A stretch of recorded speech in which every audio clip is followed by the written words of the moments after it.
Namaste, sir. Good morning, Vara. Good morning, sir. Good morning, Andy.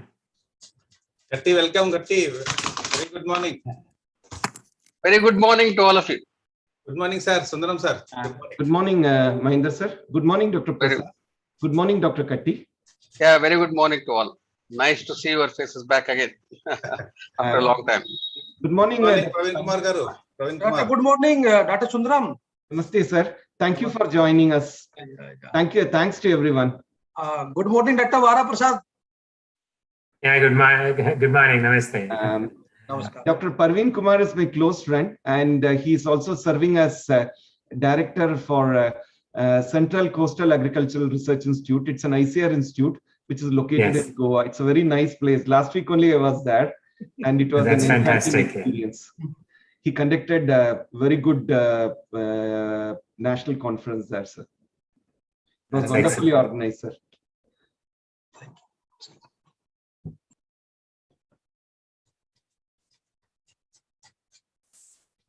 Mahinder, sir, I think people are joining continuously. So we will start it around maybe another 10 minutes. We'll wait and then start it around 10:05. Is it all right? Okay, 10:05 we'll start, sir.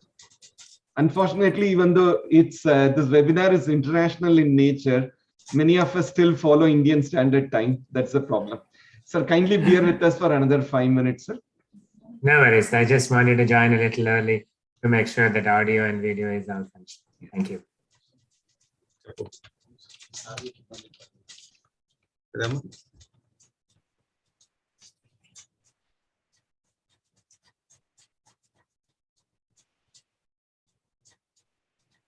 Okay.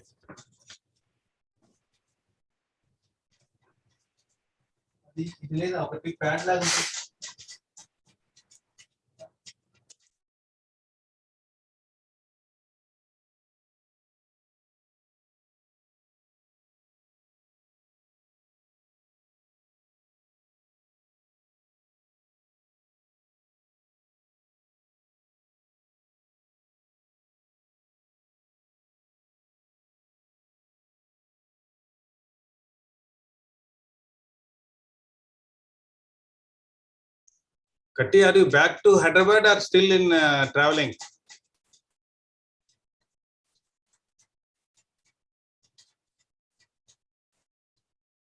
I am not able to hear you, Katti. Yeah, I am back in Hyderabad. I came on 11th itself. 11th afternoon I came. Okay, okay. Although again I will be leaving around 23rd, and then I will come back maybe after first. Let's see. Okay, okay. Now things seems to have opened out, so I think we can move around now.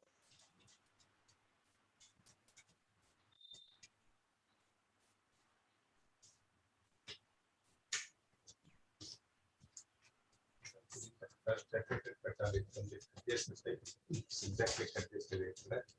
Inside there.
Once again, congratulations for successfully completing the workshop. you very much, sir. It's all possible because of support from seniors and then colleagues in the institute and blessings of elders like you, sir. Thank you very much. It was a big challenge, but it was a learning experience for all of us because for the first time we conducted it in hybrid mode, not in online mode, not in live mode, but in hybrid mode. And I'm happy to say that more than 300 people participated offline and another 200 to 250 participated online. I think that should be the trend in future also. Invite a limited number of people for offline and have maximum participation of people from online. And entire technology required was sourced in-house only. Dr. Sailaja managed it really well. Very nice, very nice. And their hall committee, they managed it really well, sir. Coincidentally, I was in Dehradun that time and I could briefly connect it for about 1 hour just before the session on that varietal identification, I mean, the non-varietal identification program. Just before that, I could connect for about 1 hour and then I lost the connectivity there. So we are almost final with that performance, sir. Very shortly, we had invited inputs from all concerned, including very good experts in crop production and then protection. And already some 5-6 technologies which have been tested for more than 3 years in ICAR, they have come for identification. And a set of technologies have also come from a cooperating scientist for testing for the next 3 years. So hopefully, just like varietal release, CVRC and then Gazette notification or SVRC notification, this will also come just like our NBPGR certificate, which will be signed by the coordinator or director along with DDG. We'll issue a certificate highlighting that so-and-so developed these technologies. This particular technology is suitable for this particular ecosystem. That's a very good development, actually. That's a very good. I hope the private sector is also a part of it. They are now aware about it. I've requested them to nominate a few technologies, and then we can collect some testing fees also out of it. Right. That's the idea, sir. Mahendra sir, maybe another 5 minutes we'll wait and then start. Prasad garu, good morning. MS Prasad.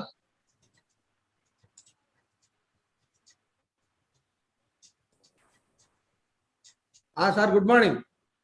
How are you? Fine. After a long time. Seeing after a long time. Yeah, after a long time. Then special trip to Dehradun or any other assignment, sir? No, personal trip only. We were there away for not only Dehradun, we went to Mussoorie, then near Gangotri, then Badrinath. We all about 15 days tour.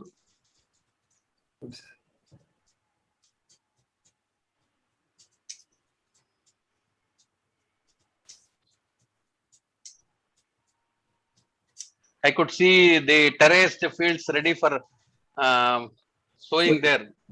Rice. So I think maybe after 1 or 2 months, it will be very good to visit those places.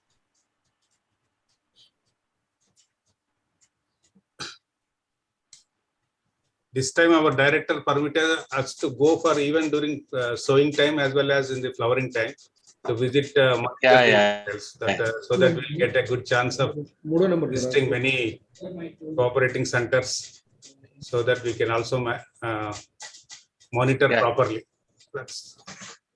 Yes, I think that is that's another development much needed actually. We should visit at least 2 or 3 times during the crop season. If not all the ecosystems, at least few ecosystems, if we can monitor that way, I think we'll get better information. And also I have forwarded one news item on the Seamless Farmers database. I think that's a very good that's a very good suggestion, sir. And I will highlight that when I discuss with our extension people and also with Dr. Sailaja. And I'm also waiting for Dr. Sheikh. And also, yes, sir.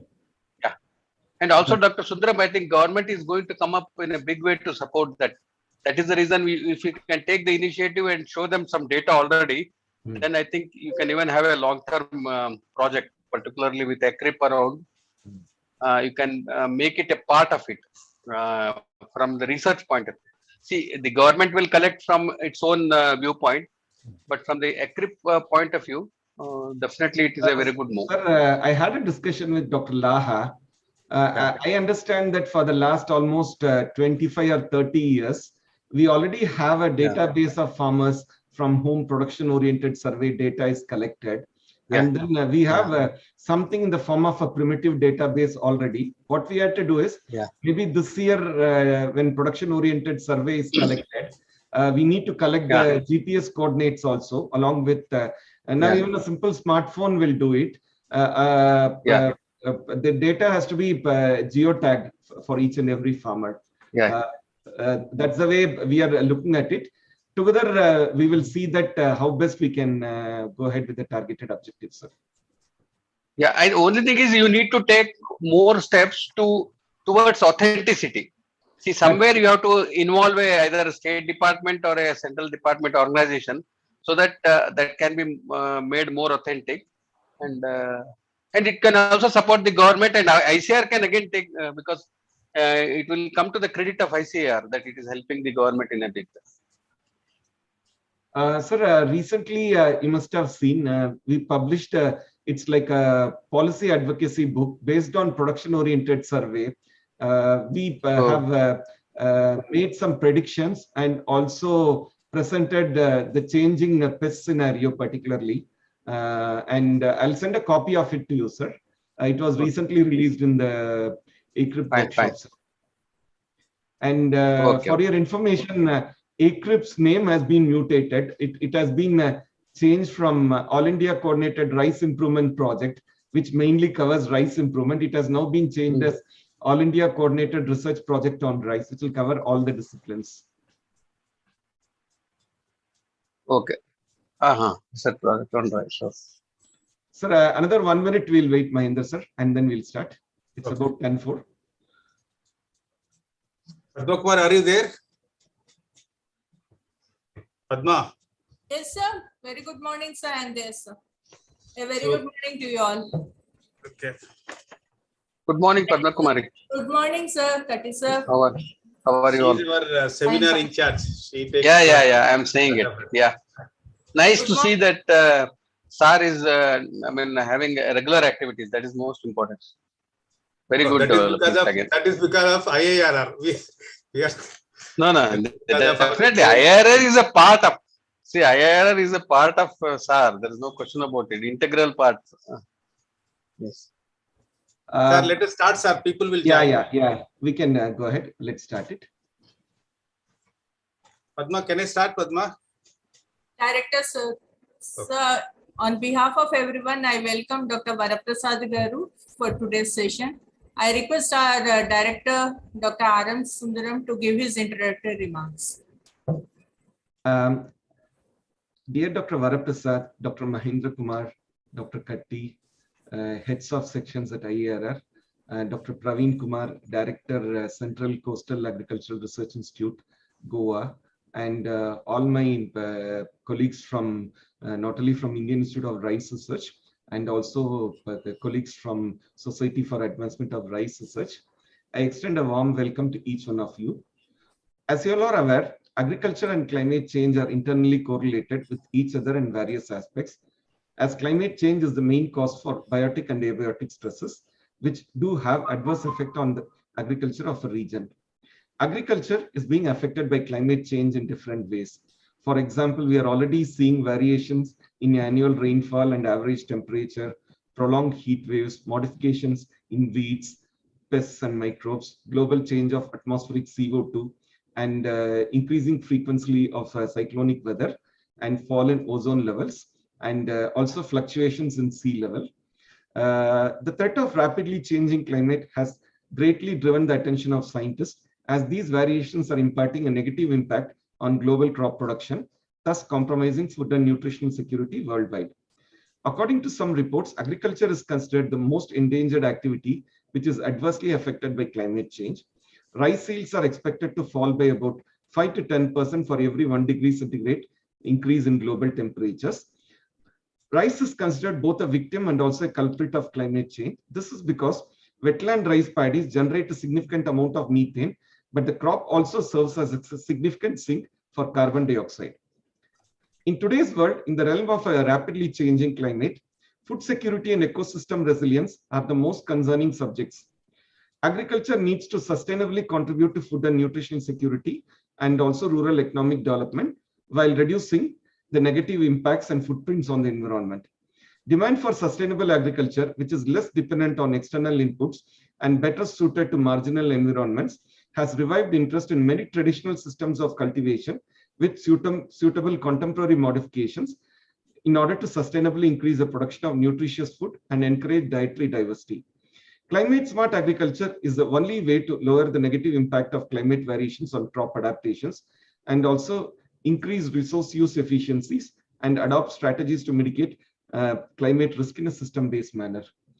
On such an important and contemporary topic, today we have with us Dr. P.V. Vara Prasad, Professor and Director, Crop Ecophysiology, Sustainable Intensification Innovation Lab, Kansas State University, USA, to share his knowledge on the topic, crop responses to key climate change factors and need for systems research with reference to major cereals. I have listened to an enlightening talk by Dr. Vara Prasad during the recently conducted International Agronomy Congress. And I'm sure that today's talk will also be very motivating and illuminating us on a contemporary topic of interest to all of us. I welcome Dr. Vara Prasad and each one of you to the webinar and request my colleague, Dr. Mahendra Kumar, Principal Scientist and Head Agronomy, and also General Secretary, Society for Advancement of Rice Research, to introduce Dr. Vara Prasad. Dr. Mahendra, you can go ahead. Sir, thank you, sir. Thank you, Dr. R.M. Sundaram. Thank you, Padma Kumari Madam. And once again, I welcome all the delegates who are offline and online for this very important and very useful webinar. And this is the, I think, webinar series, sir. We are conducting Society for Advancement of Rice Research along with Indian Institute of Rice Research. On the occasion of Azadi ka Amrut Mahotsava, we are conducting this series of webinars for the benefit of the rice scientists across the country. We have more than 300 to 400 rice researchers we are under a CRIP program. They are all, I think, part of this society. They have been all invited. I am have very proud privilege to introduce our today's very eminent speaker, Dr. P. Vara Prasad Garu. He is a university distinguished professor and endowed professor in agriculture and director of Sustainable Intensification Innovation Lab at Kansas State University. He obtained his BSc and MSc from Andhra Pradesh Agriculture University, India, and PhD from University of Reading, UK. His research focuses on understanding responses of crops to changing environment, developing best management strategies to improve yields, providing food and nutrition security to smallholder farmers, and improving livelihood of people. He has active programs in multiple countries in Asia and Africa. He has published over 340 peer-reviewed journal articles and book chapters, trained 160 students and research scholars from 25 countries, and gave more than 100 invited talks in 40 different countries. He received more than $150 million in grant funding and donations. His research has been cited more than 18,900 times with an H index of 73 and I-10 index of 207. He is an elected fellow of American Society of Agronomy, Crop Science Society of America, and American Association for Advancement of Science. He serves on the International Commission on Sustainable Agriculture Intensification. He is the past president of the Crop Science Society of America. It is a great achievement. Sir, we are very thankful to you for readily accepting our invitation to deliver this webinar. I had Dr. P.V. Vara Prasad during International Agronomy Congress, as well as the other webinars which has been given by him. It is really, for everybody, it will be very enlightenment. We are all welcome you, sir. Now the floor is open for you, for your talks. Thank you, sir. Thank you very much. Thank you, one and all. All right, good morning, everyone. Thank you so much. Hopefully you're able to hear me and also see my screen in full view. Yeah. Is it on full view? Yes, sir. Yes, sir. Okay, excellent. Greetings again. Thank you so much. Thank you, Dr. Mahendra Kumar Garu, for giving a nice introduction, Principal Scientist and Head of Agronomy, and also giving me this opportunity to speak today. Thanks are also due to Dr. Padma Kumari Garu, the Principal Scientist and Chair of the Seminar Organizing Committee. First, I would like to also thank Dr. R.M. Sundaramji, the director of the Indian Institute of Rice Research.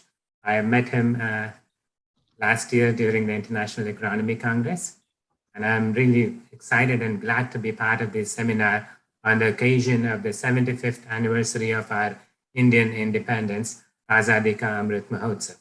It is such a great way to celebrate through national and international seminars, which are useful to the scholars of not only India, but also around the world. I had the honor of doing a few of these at different institutes. On this occasion, I would like to congratulate first the food producers, the farmers of India, for doing such a great job of producing enough food grains to meet the growing demand of increasing population of India. Congratulations to them. This was also only possible due to the hard work of scientists and the great innovations that were developed by many institutes of ICAR, Indian Council of Agricultural Research, and the state agricultural universities. And I'm sure that Indian Institute of Rice Research has a lot to contribute to that as well. Considering the short time today, in the next 45 minutes, I will be focusing on climate change, which is very important, as Director Sundaramji told. But I'll only cover the two aspects of climate change, the increasing temperatures and the carbon dioxide, to show the impacts on grain crops. There are other climate factors which are becoming more critical. That includes drought, UVB radiation, ozone pollution, and salinity, which will all negatively impact our agri-food systems. I will not be covering those today. I will provide as many examples from rice wherever I have the data. So this would be the outline of my talk today. First, I'll present the current status of global food security, malnutrition, stunting, and crop yield losses and food waste. Then I'll talk about climate change and climate variability. What has happened in the past, what is happening now, and what is going to be the future. Then I'll go through the impacts of high temperature stress and sensitive stages. And I'll dig into the mechanisms causing reproductive failure and lower yields. I will then provide the thresholds and the temperature response curves for major grain crops. We will then discuss the interaction between temperature and carbon dioxide. And then finally, I'll introduce you to the need for systems approaches, and I'll provide you examples of three, starting with sustainable agricultural intensification, what it means and what are its components, and then briefly highlighting the need of other systems approaches, one on broader One Health, and also using the principles of circularity in our agri-food systems. And all of these systems approaches can provide us with holistic solutions to address food, nutrition, water, energy, and climate security. And if time permits, I'll also provide a current status of funding, which is going on in the global south, and also examples from India, particularly which are focused on sustainable agricultural intensification. And I'll end with some concluding remarks. So let's first talk about the current status and issues related to food security, malnutrition, stunting, yield gains, yield gaps, and food losses. At the current levels of population, globally around 811 million people are malnourished or of food insecure. They do not have enough food to eat. And most of these people are in Africa, South Asia, and Southeast Asia. And in many countries in sub-Saharan Africa, about 15 to 30% of the population are food insecure. And this is not considering the impact of COVID-19 and other stresses associated with climate change, which will increase these numbers anywhere in the range of additional 20 to 30 million people. In addition to food insecurity, we are also facing serious issues with nutrition, particularly the micronutrient deficiencies. For example, in this visual, the iron deficiency, which causes anemia, is widespread. More than 30% of the children in most of Africa and South Asia are suffering from iron deficiency or anemia. In addition to iron deficiency, other deficiencies include zinc deficiency and vitamin A deficiency, which are widespread and must be addressed. Due to those undernutrition, food insecurity, and nutrient deficiencies, we have serious problem of stunting in children. Globally, about 144 million children under the age of 5 are stunted, which is about 21.3%. And the three regions, particularly South Asia, Eastern and Southern Africa, and Western and Middle Africa are the most impacted regions, where more than 30% of the children under the age of 5 are stunted, and this is unacceptable. This visual shows you the grain yield increases over time from mid-1960s onwards of the 4 major food grain crops: wheat, rice, maize, and soybean.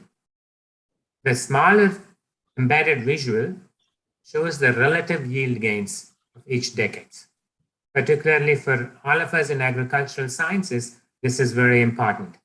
Although we have made huge advances in yield gains in the major cereal crops over several decades, especially in the mid and later parts of the last century, the yield gains after that period and the yield increases and the relative yield gains have been very low, less than 1.5%, and almost stagnant for the last decade or so, although there has been slight increases or positive things which are happening. But to meet the demand of growing population, we need to double the rate of gains of these major cereals and also legumes and pulses and other crops.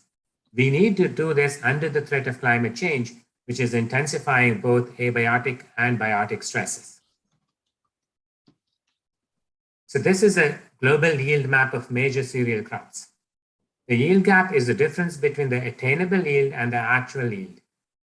I'm talking about the attainable yield, not genetic potential. Attainable yield means that some farmers in that region were able to produce that yield considering their biophysical and socioeconomic conditions using the best management practices. So it is possible to get those yields. As you can see, there are large and huge yield gaps in Africa. We are currently only achieving about 30% of the attainable yield. There is a lot of pockets in India also where we have large yield gaps. So there are tremendous opportunities to minimize this yield gap by using best agronomic practices that includes crop, soil, water, and nutrient management practices, among others. And of course, genetics and the use of improved genotypes play a significant role in that. Another big area we have an opportunity is to decrease the food loss and food waste. These numbers are staggering, ranging from 20 to 30 to 45%. This is the amount of food lost or wasted. Globally, we lose or waste about 30% of what we produce. This accounts to about 1.3 billion tons, which a cost of $1 trillion. And both developing and developed countries contribute equally or to the similar extent. In the developing countries, food is lost during the production, harvest, or during the storage.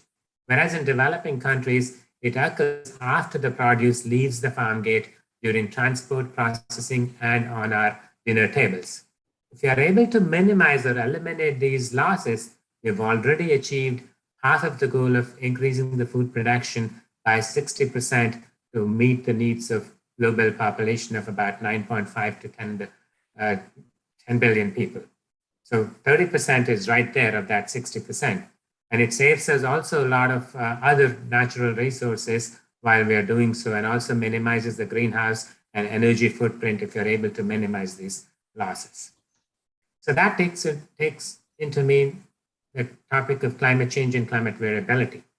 Climate change refers to the longer term changes in the climate over several decades or centuries, whereas climate variability refers to year-to-year variability or within season variability or occurrences of extreme events, which is much more impactful on our agri-food systems. So the major greenhouse gases have been increasing rapidly over the last several decades.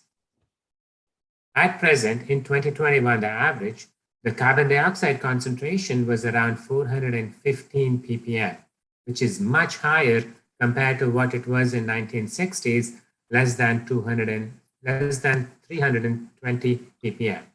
And similar increases and trends have also been observed in other greenhouse gases, such as methane, nitrous oxide, and sulfur hexafluorides.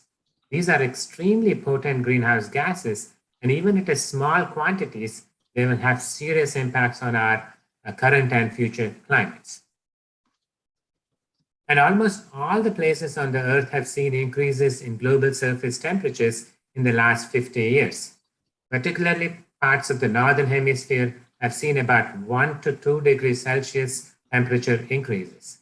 The global surface temperatures in year 2020 were about 1.2 degrees Celsius warmer compared to the beginning of the last century. And that increase has negatively impacted our agri-food systems around the world. And now, the climate variability. The last 2 years, the 2021 and 2020, year before that, 2020, we saw extreme weather events throughout the world. I'll just show you some examples from US. The summer of 2021, June to August, temperatures were the hottest in the US history, tied with the Dust Bowl years of early 1930s. Similarly, year 2021, the percentage of land area experiencing drought stress was extremely high. These extreme dry and hot conditions caused many wildfires, which devastated the natural resources in many of the western parts of the US.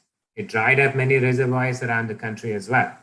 And if you look at the year before, the 2020, US had the largest number of named storms. The number was set a record at 30. And similarly, if you just focus on Kansas, we observed the hottest December in 2021 on the record.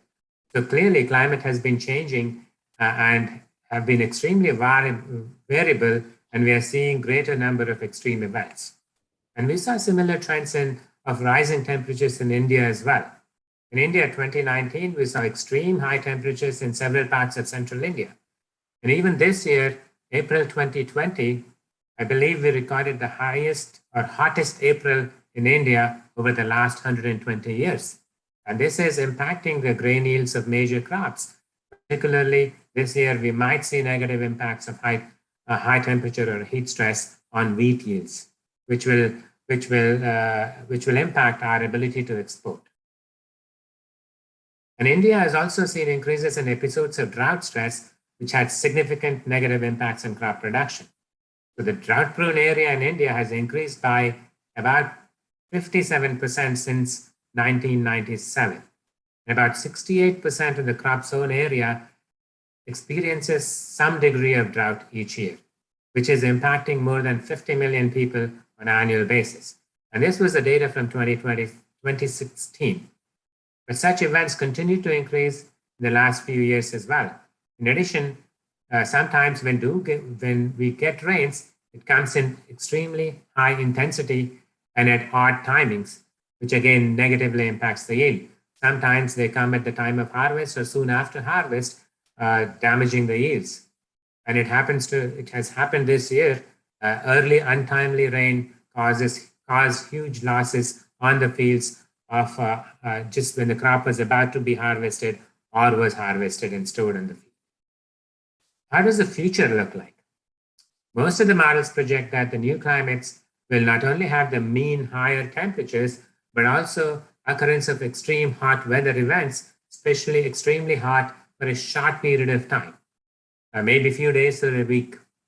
But these extreme events are much more damaging to crop production, particularly if they occur at the sensitive stages of crop growth and development. So when you look at the future projections again, by end of this century, it will continue. If we continue as business as usual, most of the regions around the world will see more increases in the mean temperatures. Similarly, the projected precipitation is going to be lower in some parts of the world, and in some parts of the world, you may actually receive more precipitation. But because of the evapotranspiration losses caused by higher air temperatures, this will cause more drought and agricultural and meteorological drought, which will negatively impact our agri-food systems. So now let's look at impacts of heat stress or high temperature stress. And as I already said, it is possible, or it's more likely that we'll get short episodes of heat stress from few days to a week or even for a few hours. And we are already seeing that, and it will continue to happen in the future.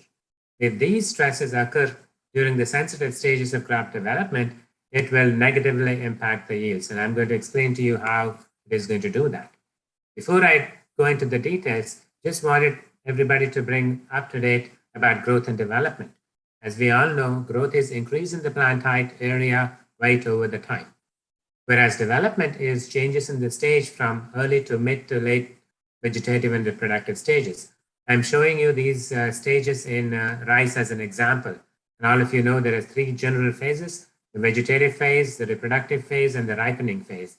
And within each of those phases, you have, after emergence, you have early to mid to late vegetative stages, same for reproductive phase, and then milking dough and physiological maturity. And not all of these stages are equally sensitive to stress. Some are more sensitive compared to other stages. We need to know which are those stages so that we can manage or avoid the stress during those stages. And in the early part of my career, I've conducted a lot of research on multiple crops to determine what is the most sensitive stage among the grain crops. In general, reproductive stages or reproductive phase of crop development is relatively more sensitive to high temperatures than the vegetative stages. And reproductive phase or state have many stages. And then, so what we did in this research was expose the plants to short periods of high temperature stress, anywhere from 5 days to 1 day and few hours. And I'm showing you the example of sorghum for 5 days, peanut or groundnut for 1 day, and few hours, 6 hours on rice as an example. This visual x-axis is the timing relative to anthesis. 0 is anthesis, negative numbers are days before anthesis, and positive numbers are days after anthesis. And I'm showing you the data on the floret fertility or the seed set as a percentage of control. So 100 is a control plants and under optimal temperatures, and then rest is expressed as a percent of control. As you can see clearly, exposure to 5 days of heat stress decreased floret fertility in sorghum when the heat stress occurred at anthesis of 5 to 10 days before anthesis, where you see the maximum reduction in floret fertility. And for a 1 day of heat stress in peanut or groundnut, as an example, the maximum reduction occurred at the time of anthesis and about 4 days before anthesis. And that's the time before anthesis, it's 4 days or a week before, coincides with sporogenesis, the microsporogenesis and the megasporogenesis, where the viability of the pollen grains and the viability of ovules is being determined.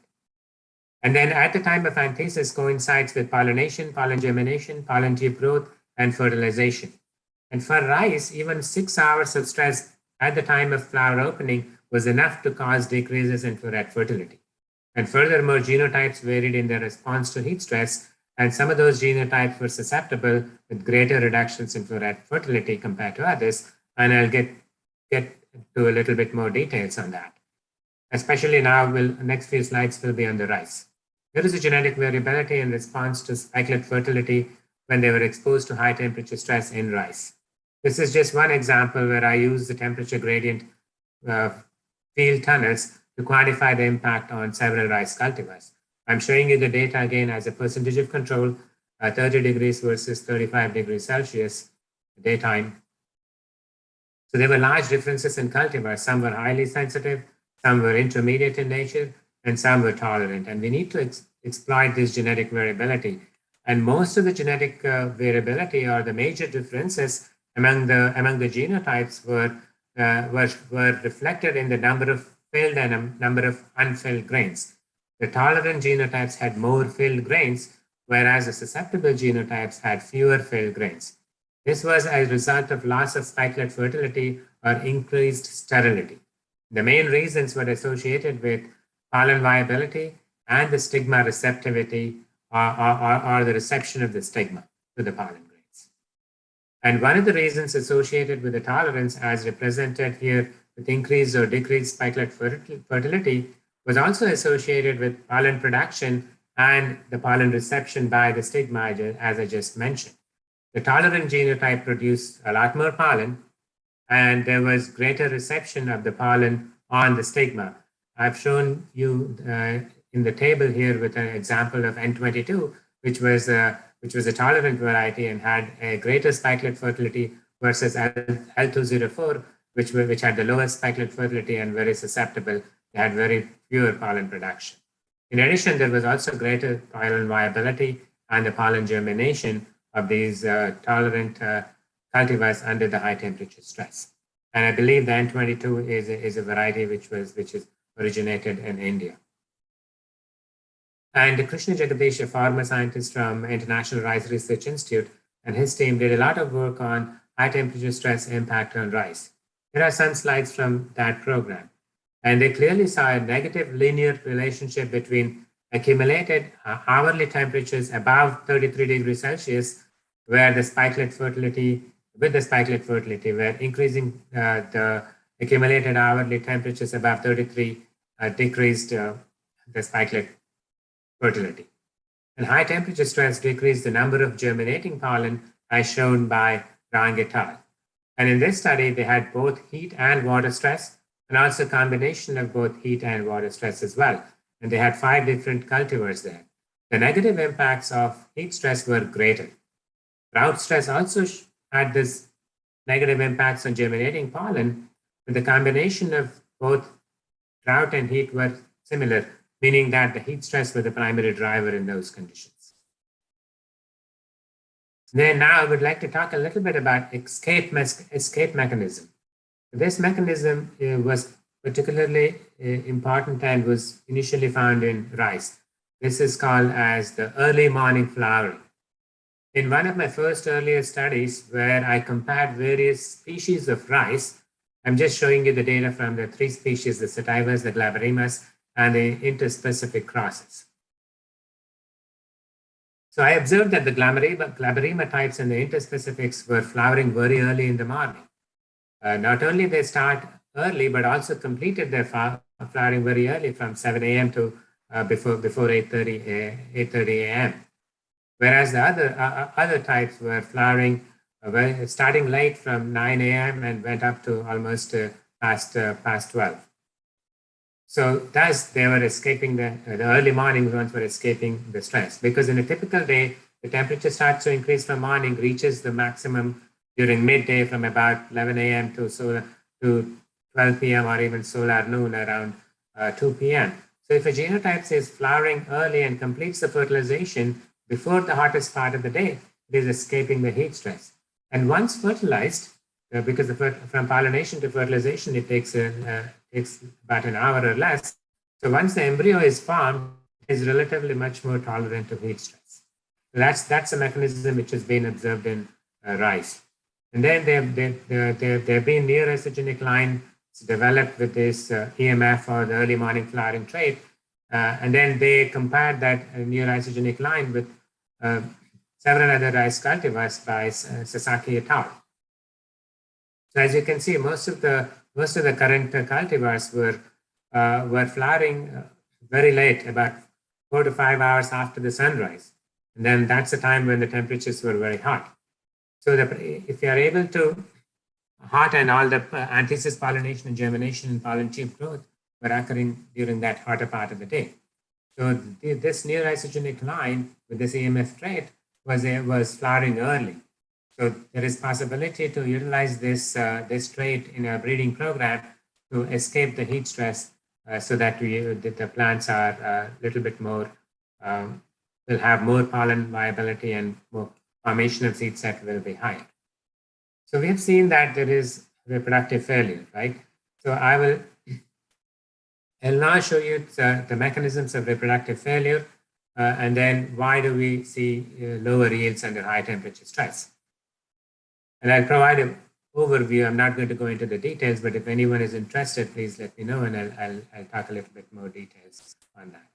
But before I go into the mechanisms, I just wanted to show you how rice compares with the other grain crops.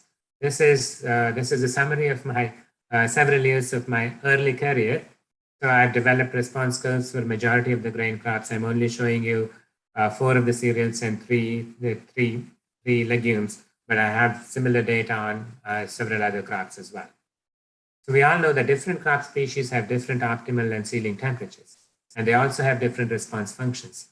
Here, the response curves are for major legumes. I chose to represent the results of harvest index as it captures the impacts of all the components and what has happened throughout the growing season.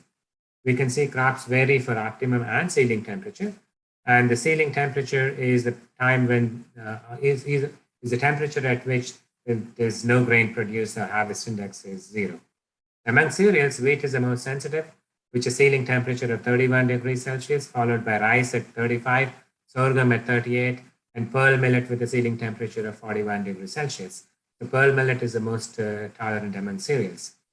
Similarly, among summer legumes, dry bean was the most sensitive at 32, followed by groundnut, which is at 39, and soybean at 40.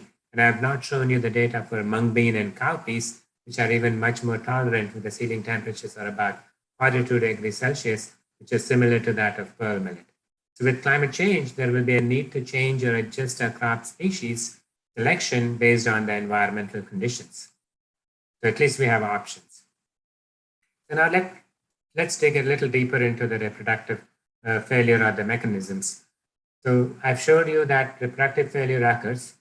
And now what are the mechanisms? There are basically five different mechanisms through which the viability of the gametes is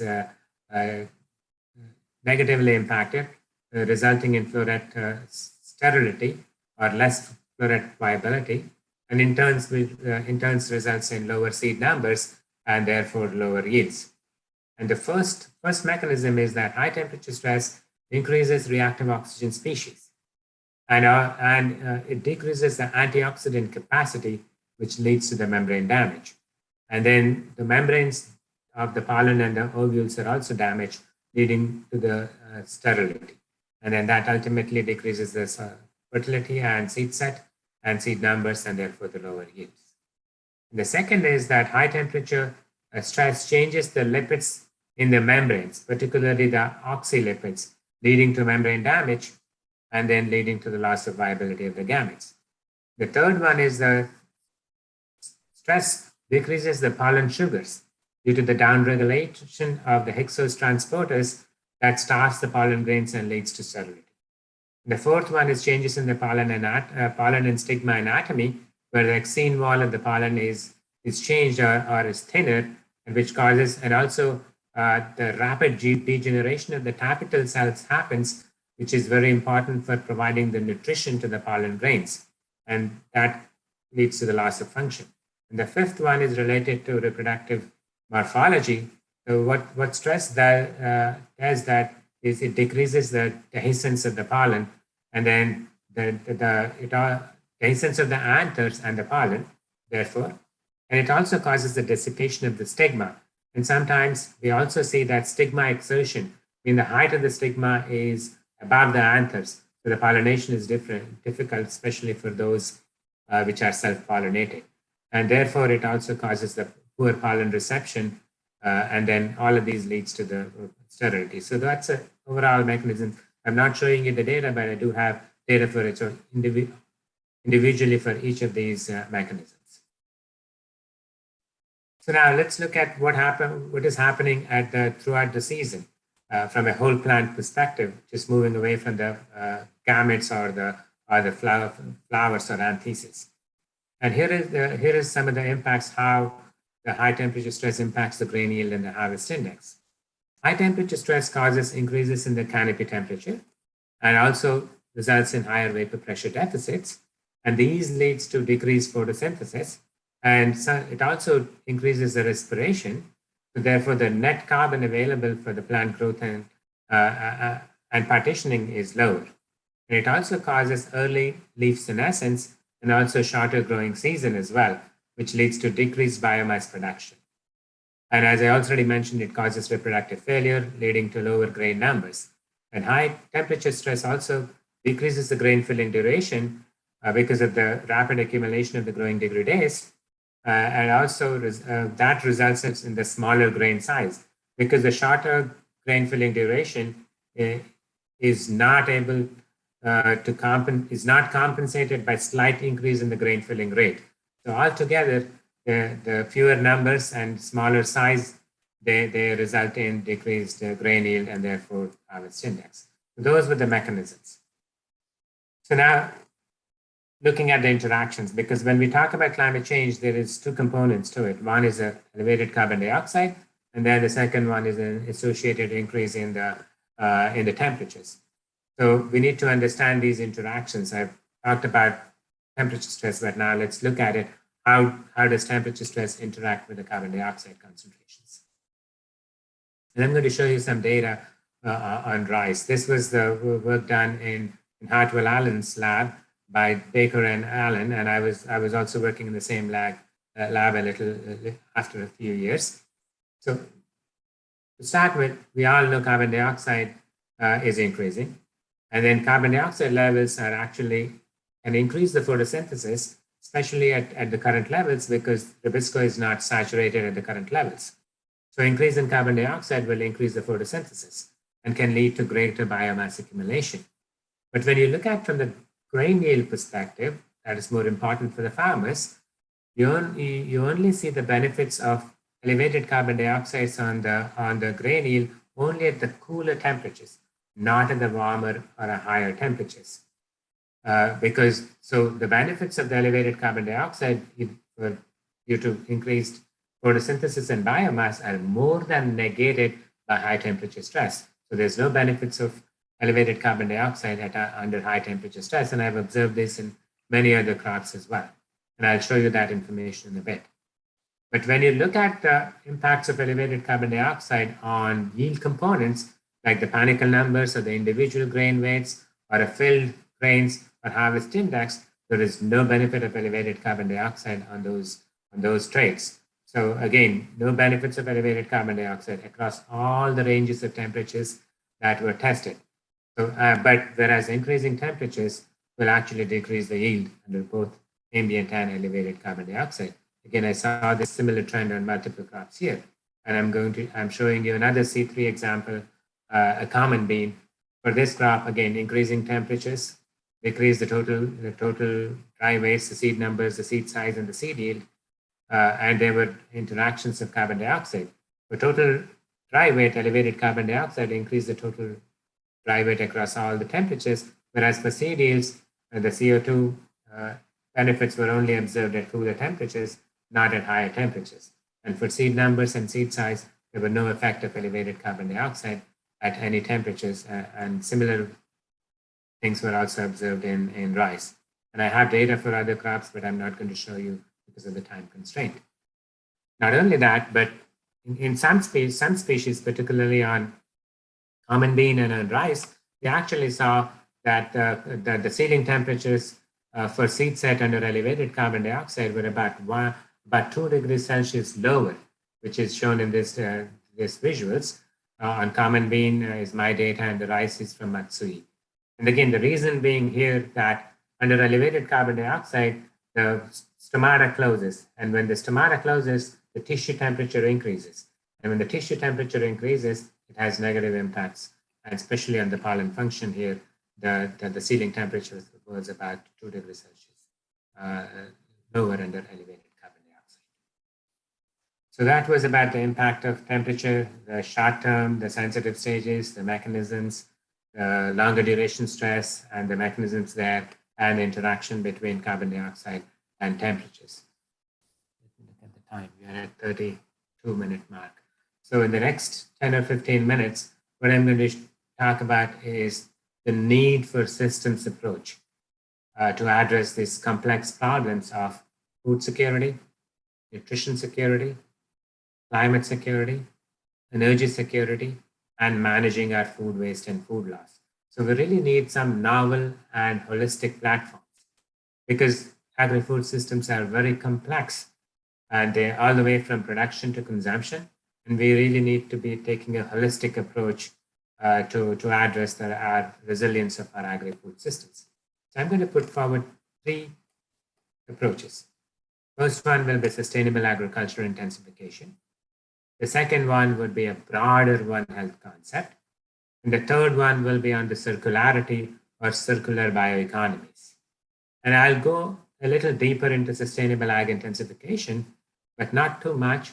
But for the other 2, I'll just introduce you to the concept. I know you already know all of these things, but just wanted to talk about it for the benefit of the early career scientists. So let me start with the concept of sustainable agricultural intensification. Again, we have multiple issues: food security, nutrition security, climate security, and also a lot of inefficiencies in our systems. And as Dr. Sundaram said in the beginning, we have to increase the food production. We have under the threat of climate change, and also we have to take care of our environment and make sure that we are not releasing a lot of greenhouse gas emissions, or we're not causing any pollutions and not degrading our natural resources. So to combat both of this, meaning that food security and also climate security and not causing any damage, so that's why we need sustainable ag intensification. So the goal of sustainable ag intensification, or SAI, is to provide access to safe, nutritious, and healthy food at all times to all people from existing farmland without damaging our natural resources. The key point here is existing farmland, because we really do not have more land to bring into agriculture unless we cut down our forests, and we don't want to do that.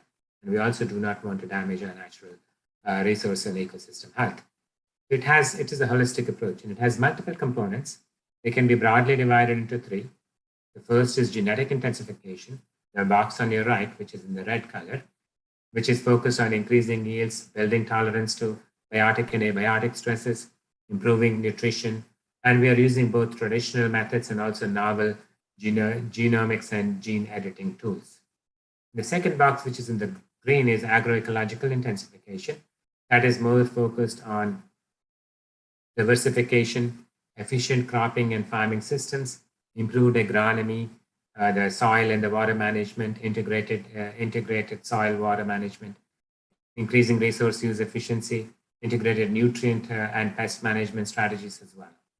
And the third one is the socioeconomic intensification, which is focused on developing markets, creating new markets, policy interventions, understanding the barriers of adoption, building social capital, and creating enabling environments, and also institutional building. And the use of innovations in digital tools, the geospatial tools, the artificial intelligence, mechanization, precision agriculture, entrepreneurship, and private sector engagement is critical, and that cuts across all of these three aspects. So basically what it covers from a simplistic perspective is the interactions of genotype by environment, by management, and the social aspects, the G by E by M into S gems. So the whole approach of SAI is to provide a holistic platform. So that's a major aspect here. And the second is to consider a broader One Health platform.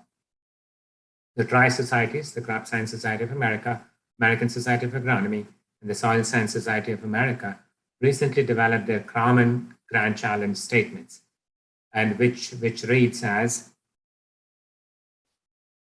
drive soil, plant, water, environment system solution for healthy people on a healthy planet in a rapidly changing climate. So the use of broader One Health platform can bring us together. At present, One Health primarily focuses on humans and animals, and very little on the ecosystem, which covers primarily most of the other living organisms. But we all know that for better human and animal health, it all begins with healthy soils and healthy plants. And all healthy soils, healthy plants will lead to healthy animals and healthy humans, and together leads to healthy ecosystems, including our environment, and the circularity continues. And all of us are interconnected, both in positive terms and also in negative terms. In this visual, I've shown you some positive outcomes in green, and the negative outcomes are in the red. The positives includes nutrients, yield, nutrition, health, species diversity, ecosystem services, while the negative includes the pollution, the toxicity, the pests and diseases, concerns of food safety, degradation, natural resource degradation, the biodiversity loss.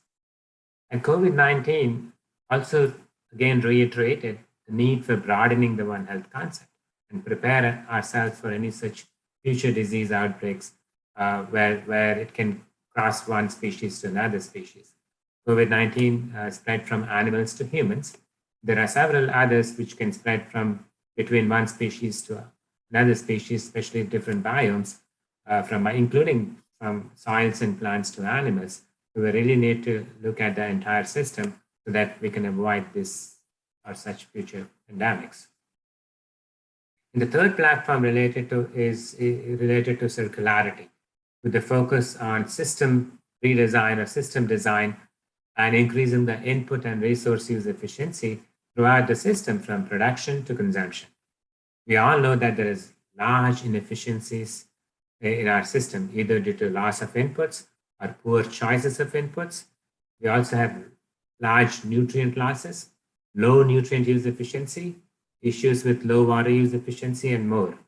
And I also mentioned that we have a large food loss and food waste. About 30% of what we produce is wasted. So we have a lot of opportunities to improve the efficiencies and redesigning our systems. For example, for nutrients of water, if we use the principles of 5R, which is using the right source at the right rate, at the right place, at the right time, in a right manner. And that applies for both for water and nutrients. In addition, we can also eliminate the waste through reducing the use of it, reusing the waste, recycling the waste, repurposing the waste, and also better managing our residues. I do not have time to go into the details of each of these components, but this circularity can be applied for carbon cycle, the water cycle, the nitrogen cycle, and also can be methane cycle. Especially all of these four are directly related to our agri-food systems. And I'm sure the rice production systems can also utilize some of these techniques in those production systems. So those were the three broader platforms. Now, in the next, we're at 40 mark. So in the next 5 or 7 minutes, so what I'll do is I'll briefly provide what our Sustainable Intensification Innovation Lab is doing. So we are funded by the Feed the Future initiative of USAID, US Agency for International Development. It is one of the largest innovation labs, and we have a very broad portfolio with systems research. We have active research, education, and outreach programs in multiple countries in Africa, in Asia, in Latin America, and Caribbean as well. I do not have time to talk in details. Please visit our website to learn more about our programs, but I'll just provide you an overview of that. Just a quick overview. We have several innovative multidisciplinary research projects in Asia, Africa, and Latin America and Caribbean. And I'll just provide what are the topics which we are working, and then you can go and find more details. In West Africa, in Niger and Burkina Faso, Ghana, and Mali, we are focused on crop-livestock interactions, looking at dual-purpose crops focused on pearl millet, sorghum, and cowpea. In Asia, we are focused on rice fallows, use of cover crops, use of short duration, high nutrient dense crops, and also commercial home gardens, and including the perennial wild gardens as well. And in East Africa, we are focused on cereal legume systems and water management using the principles of conservation agriculture. We're also using solar powered drip irrigation systems and the locally available mulch. And then in addition to those research projects, we have 4 consortiums and 2 centers of excellence. And you can see the multidisciplinary nature of it. One of the consortium is on appropriate scale mechanization with the University of Illinois, and which is developing new and improving the designs and new mechanical tools all the way from planting to harvesting to threshing, irrigation, and also forage chopping and mixtures as well. That's where lots of engineering folks are involved in that. And the second consortium is Digital Tools and Geospatial and Farming Systems Research Consortium that is within our own university, which is focused on developing digital tools and appropriate land management land use systems, and use of remote sensing tools for quantifying plant health, and also using crop simulation models to evaluate the impact of various management strategies, and also look for our opportunities for climate adaptation and mitigation strategies to overcome biotic and abiotic stresses. And we also supported and created a policy research consortium to identify what type of policy interventions are needed, how do you track the impact, and what have worked in the past, and what are some of the metrics and indicators needed for those. And we're just wrapping up that consortium. It was with Rutgers University. And we also collaborated with International Fertilizer Development Center, IFDC, and created a soils consortium. And in addition, we have 2 centers of excellence, actually 3. One of them is a center of excellence in sustainable intensification and nutrition. We call it CSAIN at the Royal University of Agriculture in Cambodia, which provides opportunities for research and education in Cambodia. And the second one is IREACH, which is Innovation and Research Education Advisory and Coordination Hub, which is in collaboration with CORAF, which covers the Western and Central African nations. And more recently, in 2021, we just got funding to establish a center of excellence for mitigation, adaptation, and resilience to climate change in Haiti. I've not added that to this visual, but I'll update it soon. And we collaborate and fund large network of scholars. We support about 120 scientists, more than 100 organizations, which represents national agriculture research extension services, universities, private sectors, and international organizations in our host countries. This also includes 18 US universities, 7 CGIAR organizations, and the partnerships continues to grow. We thank all of our partners for doing excellent research, particularly developing innovations that would benefit smallholder farmers. I'll just, I'm 45-minute mark, so maybe 3 or 4 more minutes. So I will mention briefly what we're doing in Asia. As I said, in Asia, we are focused on rice and rice fallows. In Bangladesh, we are working on testing and scaling high zinc rice in the polder and coastal zone in the south. And we observed that these short duration, high yielding, and nutrient dense, particularly high zinc rice, are yielding more than the traditional varieties. And because of the shorter duration, it also gives us an opportunity to add a legume or a vegetable crop soon after the harvest. And if you're mechanizing both the front end in terms of planting and transplanting, and also harvesting, we can those activities could be done faster.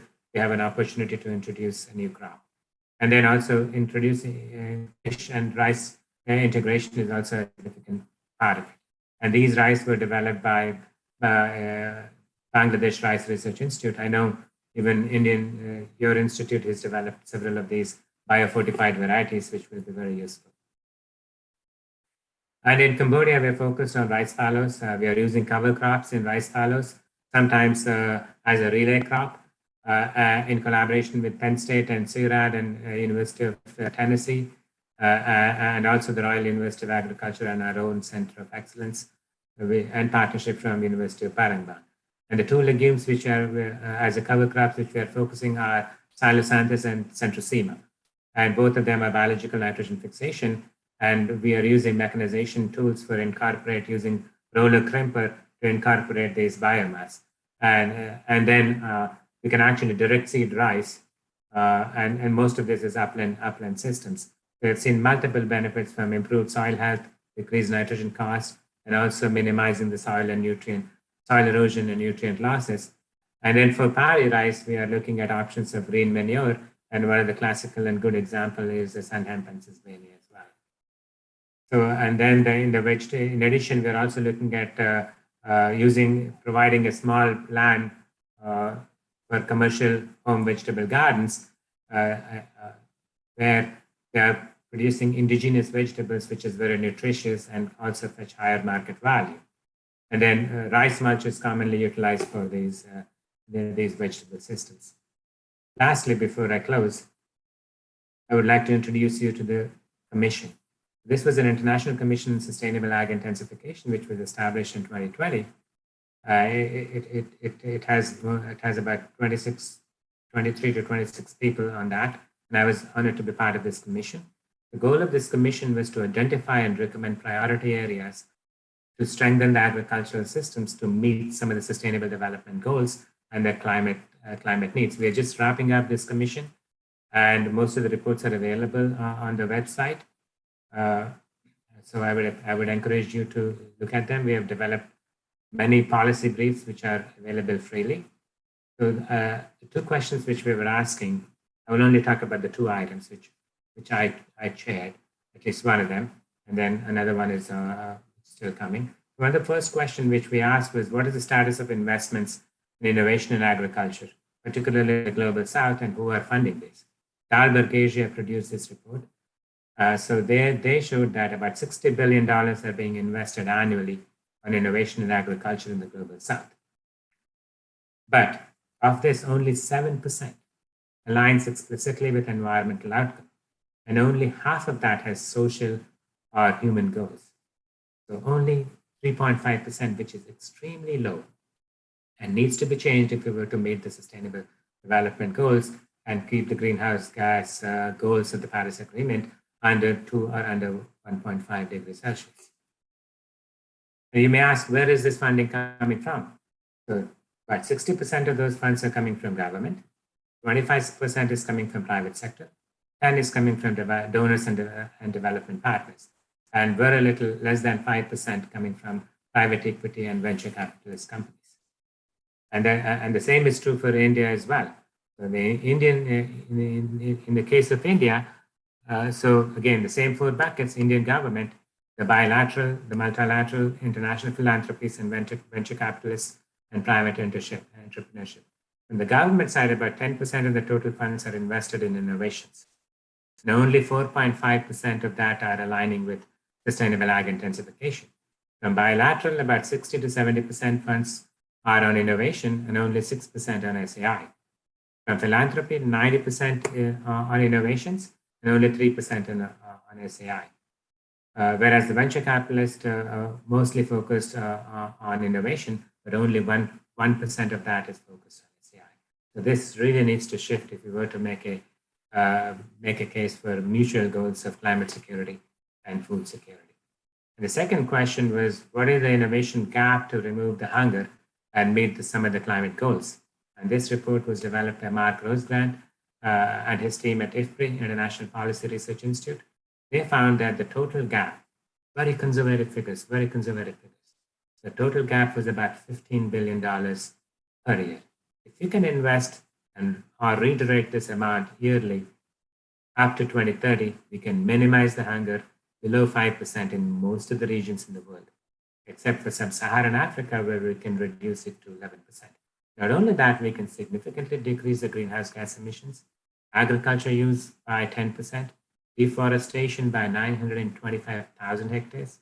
So clearly a modest investment of $15 billion focused on research and scaling can remove hunger and address some of the climate goals. And for more details, please see the report. So let me conclude now and summarize my thoughts. Hopefully, the last 50 minutes, I was able to convince you that climate change and climate variability will have negative impacts on grain yields of our major food grain crops in most of the regions. Even short episodes of 1 day or even few hours of abiotic stresses, if they occur at critical stages of crop development, will cause negative impacts on yields. And food grain crops are sensitive to critical stages at key stages of crop development, particularly at gametogenesis, flowering, and early grain filling stages. The yield decrease due to stress are primarily due to decreased grain numbers and the grain size, and to a little extent, lower biomass production, shorter green leaf area duration, and lower partitioning to grains.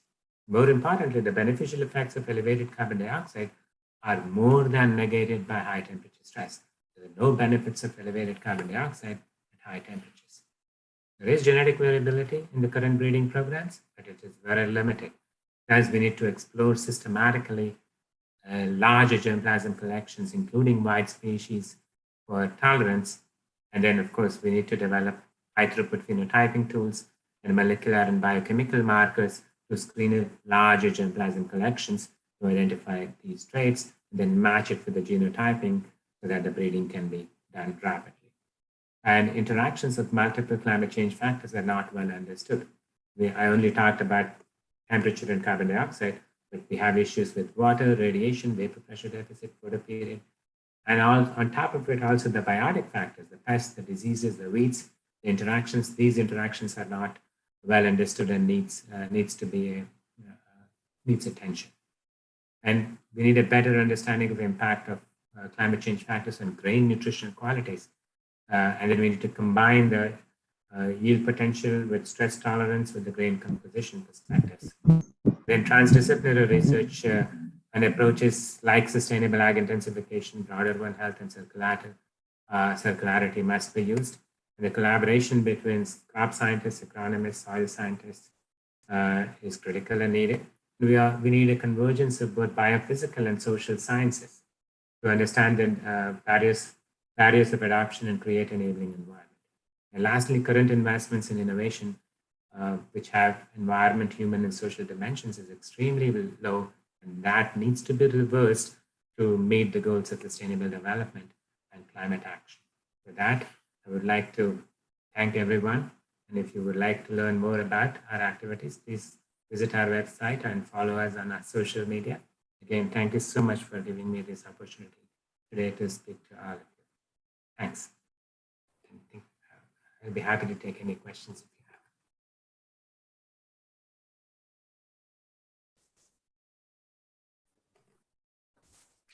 Thank you, sir. Thank you for enlightening us on various phases of this topic on crop response to key climate change factors and how to mitigate them for food and nutritional security. I think you have given a bird's eye view of this very good, very large topic, sir, and with in-depth analysis on investments and giving a roadmap for future research and investments. Thank you very much, sir. I think there are very many participants who would like to interact.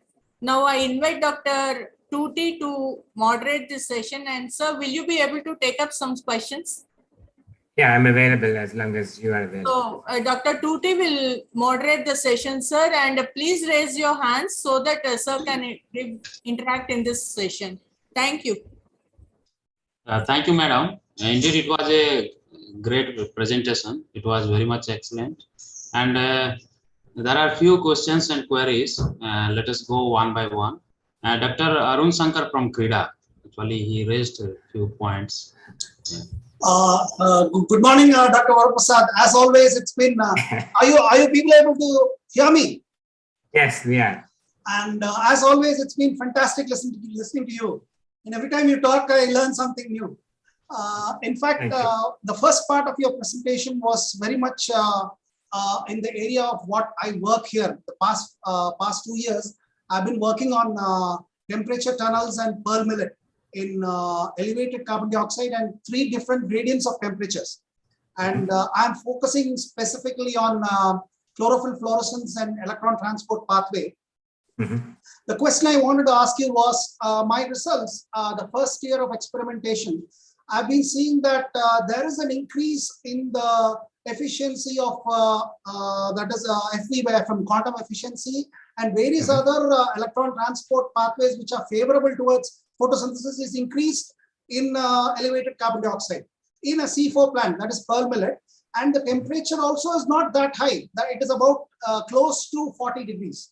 So I just don't know actually why this is happening in a C4 plant where carbon dioxide concentration mechanism is already there, and it is not going to gain much in terms of elevated carbon dioxide in terms of dry matter production. But still, I see this increase in the photosynthetic efficiency in the PS1, that is a light reaction.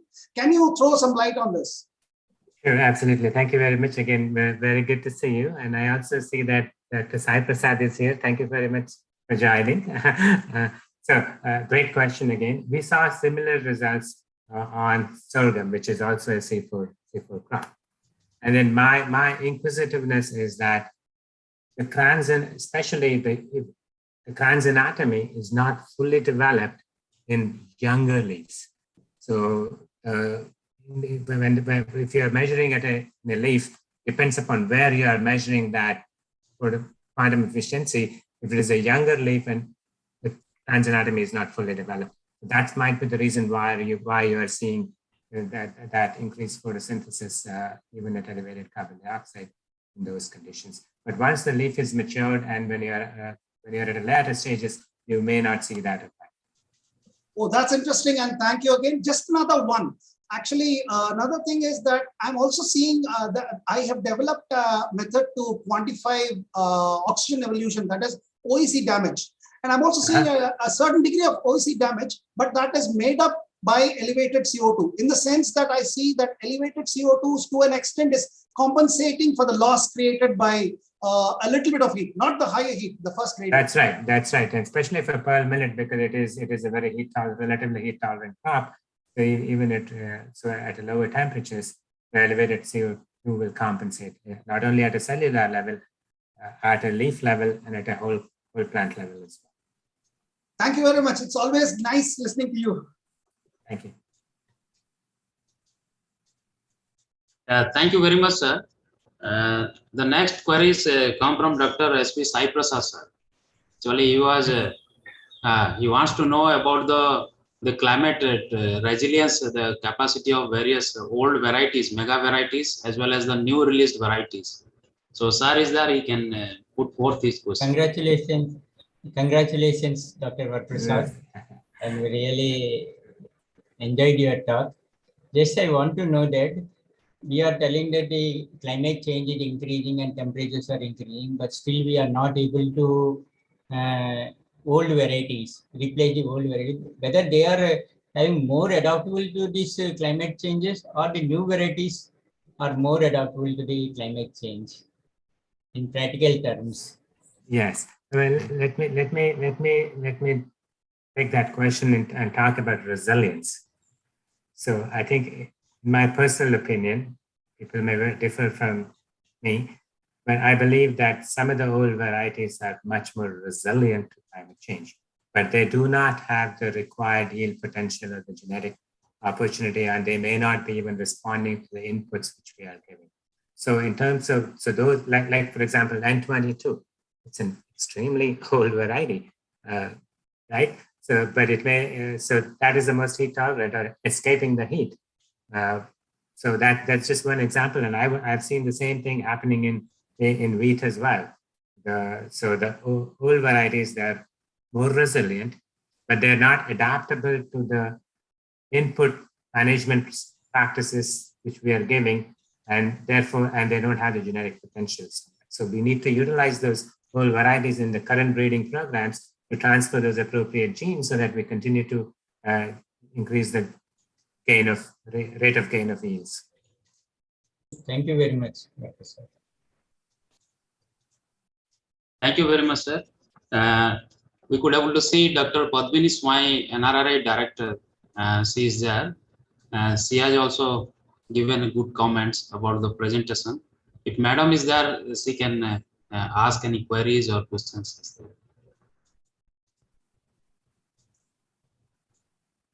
Thank you, Dr. Vara Prasad.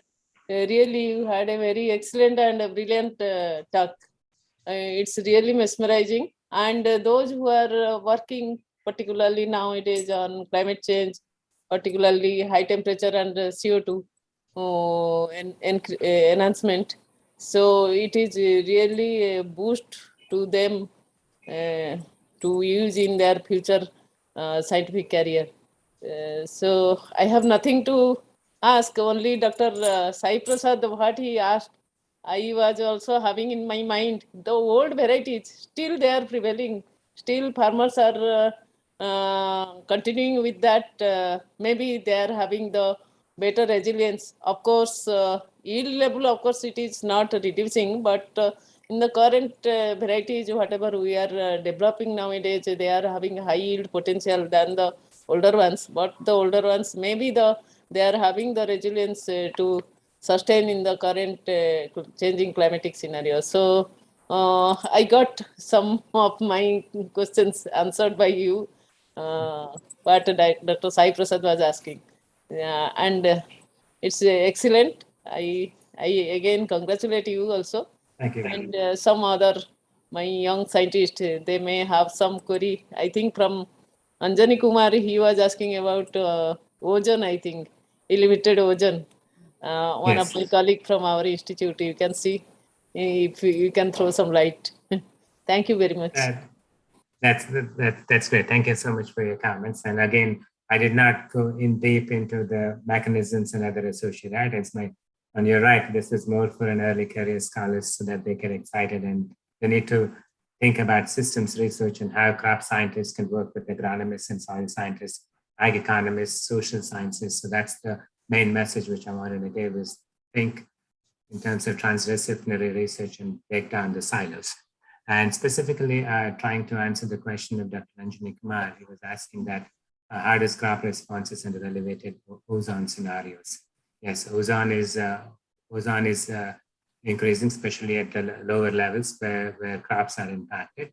And then again, the impact of ozone is going to be because of the spots which it develops. The photosynthetic capacity of that leaf is going to be decreasing. So therefore, you see rapid senescence and lower green leaf area duration that will negatively impacts the yield. And not only that, ozone will also cause tomato closure, which will also decrease the photosynthetic capacity. That's at the lower level. But if you look at a stratospheric level where you need the ozone, and then where, because of the decreased ozone layer, the ultraviolet UVB radiation is going to come in, and then that will also have a negative impact. So ozone at the lower levels, having ozone at the lower levels is a bad thing, but at a higher level is a good thing because it's protecting the coming of the ultraviolet radiation. Again, there's quite a bit of work done on ozone, and I don't know if ozone pollution will decrease the gamete fertility or not, but probably the result of lower yield is because of its impact on photosynthesis because of the rapid senescence and the decreased green leaf area duration. Thank you very much, sir. Dr. Anjani. Dr. Anjani, you can put your question. Sir, thank you, sir, for throwing light on the crop responses of under elevated ozone scenario. Sir, basically, what would be the effect of elevated ozone on greenhouse gas emission from rice soil? Please tell something about this also, sir. I have not studied that component, so I wouldn't want to take a guess on such a topic, which I have really not done work on impact of ozone specifically from the perspective of greenhouse gas emissions from the rice fields.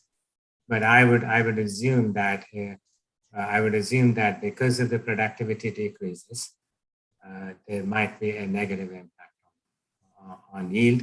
And of course, when you have the negative, when you have such impact, the efficiency of water use, efficiency of nutrient use will be decreased.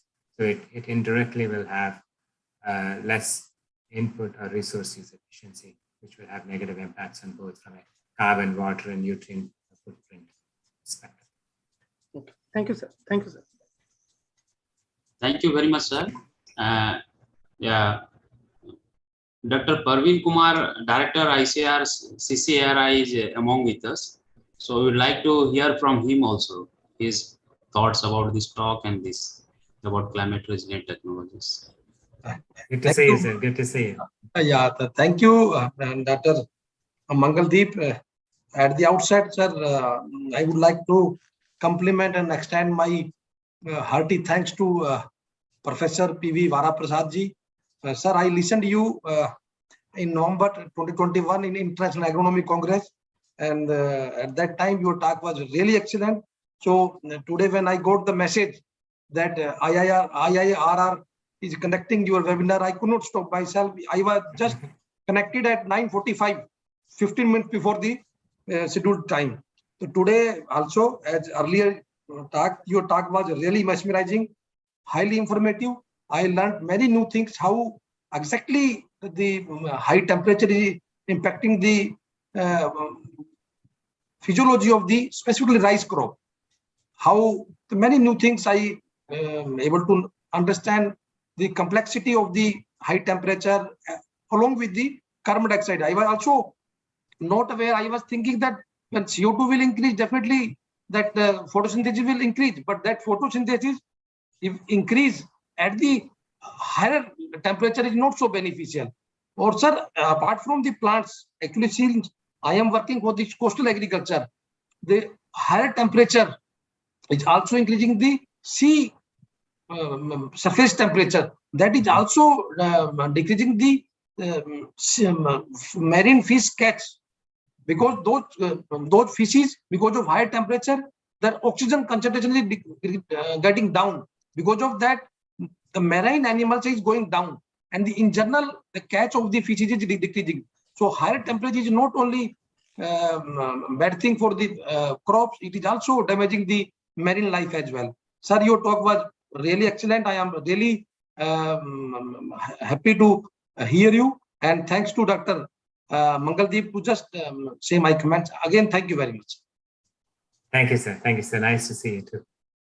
And you're absolutely right. I think what I showed you was just one crop, but we haven't talked about the impact of this climate change on aquatic and fisheries, both controlled and uncontrolled ones. So there's huge negative impacts there. And sir, I also invite you whenever come to India, please visit Goa. It will be our pleasure to host you, sir. Yes. Thank you. And one item which I really didn't cover was the impact of these temperature on different diseases and pests. Because the disease life cycle, the disease triangle of the pathogen environment intensity is going to be negatively impacted. You're going to see the host plant susceptibility increasing, and also the virulence of the pathogen is going to increase. And then not only that, in terms of entomology, the locusts and fall armyworm, those are all because of the climate change. What has happened is the Indian Ocean dipole temperatures have changed, and that was 2018 and 2019, which resulted in the 2020 and 2021 locusts. Yes. And of course, didn't talk about the weeds as well, because most of these weeds are going to be much more tolerant to these, and their interaction with the crop plants is going to be very negative. And not only that, the herbicide efficacy, efficacy is also going to be negative. And there's one question by Suvarna Rani. If the grain size decreases, the identity of a particular variety will be out. Please share your thoughts. So for the yield, there's three components which makes the yield: plant numbers, individual grain size, and the grain numbers. You multiply these through these three things, you get yield. So as I showed you clearly that the seed numbers or grain numbers are significantly decreased by increasing temperatures, particularly if they happen at the time of flowering or a few days before flowering. And then the grain size decrease is because it impacts the, especially at the rapid grain filling stages, the smaller grain sizes because of the decreased grain filling duration. So identity of the variety is not really based on the grain size, but I think some people say that higher temperatures will increase the rate of grain filling, but all of my research, what it has shown is that the slight increase in the grain filling rate does not compensate for the loss caused by grain filling duration. Then, and I also mentioned about the impact of this high temperature on the grain nutritional qualities, which I didn't have a chance to talk to you today, but especially the antioxidant content, the micronutrients, and there's carbohydrates versus protein. There is a trade-off between them as well. So that's another area which is important and needs attention. Yeah, thank you very much, sir. Another couple of questions are there, sir. So I see the next question is from Dr. Padma Kumari Garu, and she's saying that in the situation of changing climates, should we concentrate on ambient temperature or microclimate data, especially with reference to temperature and humidity? That's a great question again. So I think we have two components of climate change, right? In addition to, if you take out carbon dioxide, we're talking about two things here: temperature stress and the drought stress. And most of these happen simultaneously. So especially for rice, let's talk about heat stress. Under heat stress conditions, if you have soil moisture available, or if you have the irrigation opportunity, so there's a whole system called canopy temperature depression or cooling. So the plants have the ability to absorb the water and cool the canopies and avoid the temperature stress. So that's one process. And then when you're irrigating, the microclimate around the plants will be, the cooling effect will be there, so you may not see the negative impacts of temperature stress. But if you do not have an option of irrigation or microclimate cooling, then you would see the combination of both drought and heat stress. Under those, the best strategy is that, because under high temperature stress, the vapor pressure deficit is going to be high. So if you're wanting for heat and drought tolerance together, or at least some combination of heat stress and some relatively moderate water stress, you should be screening varieties for vapor pressure under high vapor pressure deficit. It's going to give you the combination, both. And then, but always, how do you provide that microclimate coolness is going to be important. If you're irrigating, then again, make sure that if you're irrigating in the early morning when the flowers are anthesis, high humidity, can also have a negative impacts in pollination, especially on crops like cotton, and I believe it's also true for sunflower and other crops. I'm not sure what happens with rice, but I think so we need to be considering those as well. If you have water, climate cooling is an option, but it's not always the case because it comes at the expense of water. Yeah, Dr. Rajendranagar sir from IIRR Cuttack. Thank you, Dr. Vara Prasad. It's a very nice talk. I enjoyed it. So I am having one queries to you. So climate resilient agriculture, climate smart agriculture, that rests on three pillars: productivity, adaptation, and mitigation. A country like India, when we prioritize climate smart agriculture, we give weightage to productivity, again, adaptation, and mitigation. So would you kindly suggest if we prioritize for our farmers, how much weightage in this context need to be given mitigations and adaptation and productivity? That's it, adaptation and productivity. Okay, thank you so much for mentioning that. You're right. We are focusing on productivity, adaptation, and mitigation of climate change. On a short term, we need to be focusing on adaptation. Adaptation to climate change is very important because mitigation is going to take a longer time frame. Because to minimize the greenhouse gas emissions and overcome the current other issues, it will take us time. But adaptation can be done through multiple ways: the genetic adaptation, the management in terms of adjusting your planting dates, choosing the right duration of the variety, and matching the G by E by M interaction. So that needs to be the case. But I would like to take a step back and then actually talk a little bit more about we need to go beyond productivity, right? So in my opinion, there are 5 domains. When farmers are making decisions, they're looking at 5 things: productivity, economics, environment, social dimension, and human conditions. So these are the 5 domains. There's always a trade-off happening between these. You may be very productive, but not economically viable. Maybe negative impact on the environment. May not be nutritious. And you may not have the resources or social capacity.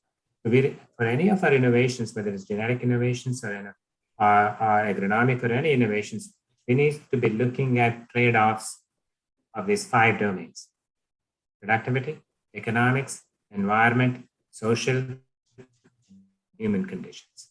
Because when farmers is looking, they're not just looking at one component of it. And that's why we have issues of adoption and scaling, because we are only looking at one component. Productivity is extremely important. Don't get me wrong. It's required, it's needed, but we really need to be thinking a little bit more beyond that, on top of productivity. So the corollary to this question is, when we are going to prioritize this technology in the context of a developing world and a developed world, the weightage need to differ, because the burden of mitigation cannot be given to the solely the farmers of developing countries or least developed countries. If we are planning the same, prioritize the same kind of technology for developed countries, they can compromise the productivity and give more weightage to mitigation and adaptation. And the reverse is the case in case of developing a least developed country. Would it be appropriate in the context of your equity in climate justice? Yes, absolutely. I think you're right, because let's look at, that's why I would say that total factor productivity. That's what we need to be looking at. And then per capita is what needs to be accounted for. So especially for, you're right that for a smallholder farmer or countries who are still developing and there's still a large amount of yield gaps, and where the input, especially in organic fertilizer use, is very low, there is still opportunities to increase that. When I showed you that a graph of yield gaps, right? Majority of the sub-Saharan African countries, there's a huge yield gaps. And if you look at just the amount of fertilizer they use in their crops, it is less than 25 kilograms per hectare. Go back to 1960s. 1960s, India was using about 10 kilograms per hectare. Africa was also using about 6 kilograms per hectare. And now India has gone up to almost 100 or just past 100 kilograms per hectare. And Africa is still moved from 6 to 25 or 30 kilograms per hectare. So with that type of inputs, on average input on the crops, how can you expect that you get more yield? And there is not enough organic material in their farms to add additional nutrients because of the competition for the crop residues, for example, for livestock feeding, for fencing, for roofing, and sometimes wildfires and termites get it. So there's a lot of competition related to that. So what I'm saying is that, therefore, we need to focus both on productivity and environment. That's the concept of sustainable ag intensification. I'm not just saying sustainable agriculture or intensification. The combination has to be there for the developing countries because we are not there yet. We still have 60 to 70% yield gap, and that would require more inputs, but of course also would require more efficiency of the inputs. We don't want to make the same mistake. I mean, India did a fantastically great from 60s to 90s. We did not correct the course in late 90s or early 2000 to make sure that we are focusing on efficiency rather than maximizing the yield. That's why we are seeing some negative impacts on our water quality, issues with water and other associated items. We don't want to repeat the same thing in Africa, but so we have to be a little bit more cautious. And my focus, we should talk about regenerative agriculture. Not only when in future is going to be not damaging, actually making some positive change is required. And it can be done. It can be done. We all work together. Thank you. Thank you, sir. And another question is there from Dr. Suvarna Rani. Grain size decreases, the identity of a particular variety will be doubtful. So she needs some clarification in this. I think I responded to that. I already responded to that question, unless she has additional things. I did talk about that. Okay. And there was the thing which, there's another question from Sujata. Yeah, another what one is the role of minimum temperature? Yeah. What is the role of minimum temperature, which is raising above 25 degrees constant? That's correct. So if you look at, when you talk about when you talk about warming or increasing temperatures, there's two components to it: daytime temperature, the nighttime temperature. And there's been significant evidence that is the nighttime temperature which are increasing at a relatively larger rate compared to the other daytime temperatures. So most of those effects which we are seeing in my studies which I've shown, I've increased both daytime and nighttime temperature simultaneously. But we have tremendous amount of data, particularly for rice and wheat, which shows that the nighttime temperatures are worse. And why they're worse? Because if you look at nighttime temperature, the respiration rates, which is happening both at day and nighttime, whereas photosynthesis is only happening at the daytime. And then the pollination and the pollen germination and pollen tube growth is only happening early morning, or actually in case of pearl millet, anthesis is happening in the nighttime as well. And so is the case with, same is the case with cowpea as well.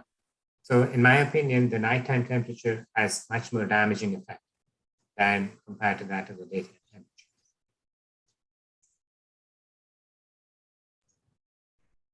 I think this much queries are there, sir. Everything has been answered. So now it is time for Dr. RM Kumar, Dr. Padma Kumari Madam to further progress. Yes. Are there any more questions? Please raise your hands. If there are no questions, we, as a token of our love and appreciation, we have a small letter of commendation for a beloved speaker. I request Dr. RM Kumar to do the honors. Thank you. So this is a certificate which would be sending to Dr. Vara Prasad Garu in the virtual mode. I think all nice things should come to an end. So, sir, RM Kumar sir, should we go for the formal vote of thanks? Just 1 minute, madam. Just okay. Yeah. Before vote of thanks, sir. Actually, our director has to conclude your webinar, but he has to attend some very important event in PJTSA. He has conveyed his sincere apologies. I'm not going to conclude any of your. This is one of the best webinars which we had, and it has been given very good insights for all the rice workers who are being. I'm seeing that who are been attending. They were throughout the session, so they were very much following this webinar, and they are very attractive, and then they could able to gain a lot of knowledge, because since we are working on this sustainability in our most of our programs in Indian Institute of Rice Research also, we need your guidance in future also, sir. We expect that your presence during June, July also, we would like to have a physical interaction with you during that time, so that we can learn many more things from coming visit. So thank you very much, sir. It was an excellent, and I think I expect that everybody give a big hand for our renowned speaker, Dr. Vara Prasad Garu. Thank you, sir. Thank you very much. Padma, I think I request Dr. Arun to go for formal vote of thanks. Yes. Dr. Arun.